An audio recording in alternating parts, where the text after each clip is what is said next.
আর এই মুহূর্তে যে ছবি আপনাদেরকে দেখাচ্ছি, বারাসাতের একটি বাদাম ভাজার দোকান যেখানে আগুন লেগে বিপত্তি। বারাসাত ব্যারাকপুর রোড, সেখানে একটি বাদাম ভাজার দোকান এবং সেই দোকানেই আচমকায় আগুন লেগে যায়।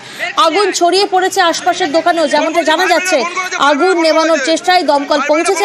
এই মুহূর্তের কি পরিস্থিতি, প্রতিনিধি জিয়াউল এই মুহূর্তে আমাদের সঙ্গে রয়েছেন। জিয়াউল, আগুনকে নিয়ন্ত্রণে আনা সম্ভব হয়েছে?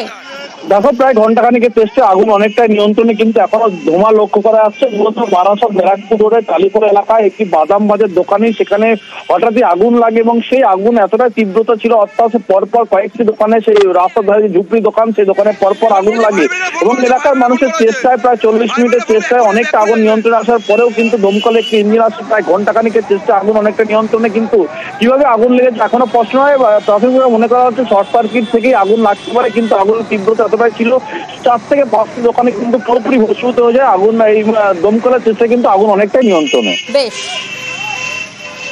बाहर में मैं भाज रहा था बादाम और शटर गिरा हुआ था और अंदर से आग लगा। जब हम ठोंगा लाने के लिए गया तो शटर उठाए तो पूरा उधर से आग फेंक रहा था। कैसे लगी? तो कैसी लगी ये भी नहीं बता सकते। वगैरह गैस वगैरह कुछ चालू नहीं, गैस वगैरह कुछ नहीं था। तो क्या इलेक्ट्रिकल शॉर्ट सर्किट से? शायद इलेक्ट्रिक से शॉर्ट सर्किट से हुआ।